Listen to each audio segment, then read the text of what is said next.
Shalom ou bracha. Nous sommes en période de vacances et nous allons avoir plusieurs fois l'occasion de contempler, de voir des très beaux paysages. Il y a des bénédictions qui sont demandées par nos sages dans le Talmud et marquées dans le Shulchan Aruch, dont les personnes en général, ou ils ne sont pas vraiment en connaissance de ces brachot, ou bien qu'ils sont en connaissance mais qui ne sont pas le bon réflexe de les faire, ou bien même qu'ils sont en connaissance mais qu'ils pensent que du fait que les gens apparemment ne font pas ces brachot, ils en concluent qu'il n'y a pas besoin de les faire. Mais concrètement, c'est marqué dans le Shulchan Aruch et il faut faire ces brachot. Donc, de quoi je parle? Par exemple, on peut être en Israël comme à l'étranger, on a l'occasion des fois de voir la Méditerranée.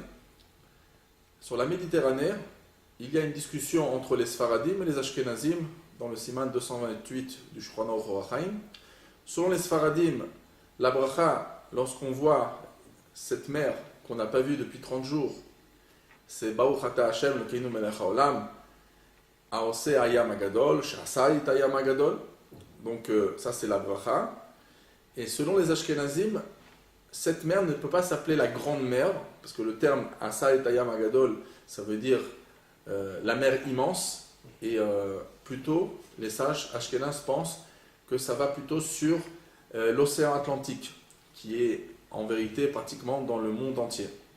Donc, lorsque on voit l'océan Atlantique pour les Ashkenazim, c'est ça à ce moment-là qu'on pourra faire chez Asa et Hayam Agadol.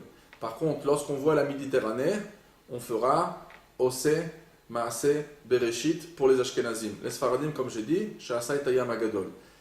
Maintenant, lorsqu'on voit aussi, normalement, la Kinneret, c'est une mer, donc on l'appelle Yam Kinneret, et de toutes les manières, le Shulchan Aruch nous dit qu'on doit faire même sur des fleuves. Aujourd'hui, sur beaucoup de fleuves, on ne fait pas parce qu'on n'a pas l'assurance que ce fleuve, il est depuis Maaseh Bereshit, depuis la création du monde. Mais des fleuves qu'on est sûr et certain qui sont depuis Maaseh Bereshit, comme le Tigre, on appelle le Hidekel, Pishon, tous les Naharot qui sont marqués, le Frat, qui sont marqués dans la Torah, ou bien la Kinneret qui est marquée textuellement dans la Torah comme parmi les Gvulot est d'Israël. Donc, lorsqu'on voit la Kinneret, oui, il y a cette bracha, Aose Maaseh Bereshit. De la même manière, il y a des choses qu'on peut voir qui nous éveillent beaucoup d'itpalut, d'émerveillement. C'est par exemple des grandes montagnes. Alors, c'est vrai que des fois, on a l'habitude de voir des montagnes, mais on n'a pas toujours l'habitude de voir des montagnes impressionnantes, comme dans les Alpes ou l'Himalaya, etc. Donc, lorsqu'on voit des très très grandes montagnes impressionnantes, comme le Mont Blanc, etc., donc là aussi, il y a cette bracha de Ose Maaseh Bereshit. Des fois, on peut les voir lorsqu'on prend un avion entre Paris et Marseille, par exemple. On peut voir les Alpes, on peut voir des montagnes très impressionnantes de l'avion. Donc, c'est une occasion de pouvoir faire la bracha. Par contre, lorsqu'on voit la mer à travers l'avion, alors là, ça n'entraîne pas automatiquement l'émerveillement, parce que c'est un petit peu métouche-tâche, on voit un petit peu flou, c'est pas très très clair.